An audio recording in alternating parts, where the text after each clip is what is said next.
আসসালামু আলাইকুম ওয়া রাহমাতুল্লাহ। আবু হুরায়রা রাদিয়াল্লাহু তাআলা আনহু থেকে বর্ণিত, তিনি বলেন, রাসূলুল্লাহ সাল্লাল্লাহু আলাইহি সাল্লাম সাহাবাদের বললেন, তোমরা আমাকে প্রশ্ন করো। কিন্তু লোকেরা তাকে প্রশ্ন করতে সংকোচ বোধ করল। বর্ণনাকারী বললেন, এমন সময় এক ব্যক্তি এসে হাঁটুর কাছে বসে বলল, হে আল্লাহর রাসূল, ইসলাম কি? উত্তরে তিনি বললেন, তুমি আল্লাহর সাথে কাউকে শরীক করবে না, সালাত কায়েম করবে, যাকাত আদায় করবে এবং রমজানের সাওম পালন করবে। সে বলল, আপনি সত্যি বলেছেন।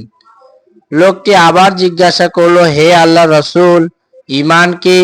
তিনি বললেন, তুমি আল্লাহ, তার ফেরেশতাকুল, তার কিতাব, আখিরাতে তার সাথে সাক্ষাৎ ও তার রাসূলগণের প্রতি ঈমান রাখবে, মৃত্যুর পর পুনরায় জীবিত হওয়ার প্রতি ঈমান রাখবে এবং তাকদীরের উপরও ঈমান পূর্ণ রাখবে। সে বলল, আপনি সত্যি বলিয়াছেন। এবার সে বলল, হে আল্লাহর রাসূল, ইহসান কি? তিনি বললেন, তুমি এমন ভাবে আল্লাহকে ভয় করো যেন তুমি তাকে দেখছো, আর যদি তুমি তাকে না দেখো তাহলে তিনি তোমাকে দেখছেন বলে অনুভব করো।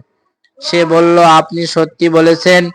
এবার সে জিজ্ঞাসা করল, হে আল্লাহর রাসূল, কিয়ামত কখন হবে? তিনি বললেন, এ ব্যাপারে যাকে প্রশ্ন করা হইয়াছে সে প্রশ্নকারীর চাইতে অধিক কিছু জানে না।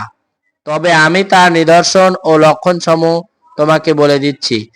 যখন তুমি দেখবে কোনো নারী তার মনিবকে প্রসব করবে, এটা কিয়ামতের একটি নিদর্শন।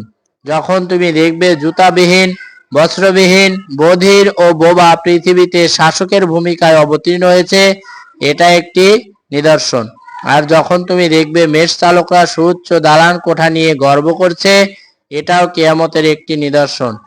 যে পাঁচটি অদৃশ্য বস্তুর জ্ঞান আল্লাহ ছাড়া আর কেউ জানে না, কিয়ামতের জ্ঞান তারই অন্তর্ভুক্ত। অতঃপর নবী করিম সাল্লাল্লাহু আলাইহি ওয়াসাল্লাম এই আয়াত পাঠ করলেন।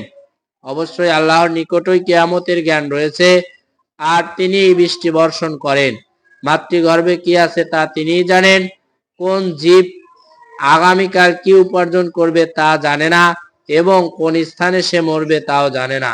সূরা লুকমান 31 থেকে 34 তিনি সূরার শেষ পর্যন্ত পাঠ করলেন। এরপর লোকটি চলে গেল। তখন তিনি রাসূলুল্লাহ সাল্লাল্লাহু আলাইহি সাল্লাম সাহাবাদের বললেন, তোমরা লোকটিকে আমার কাছে ফিরিয়ে আনো। অথচ অনেক খোঁজাখুঁজি করা হলো, কিন্তু তারা তাকে আর পেল না। অতঃপর রাসূল সাল্লাল্লাহু আলাইহি ওয়াসাল্লাম বললেন, ইনি জিবরাইল আলাইহিস সালাম।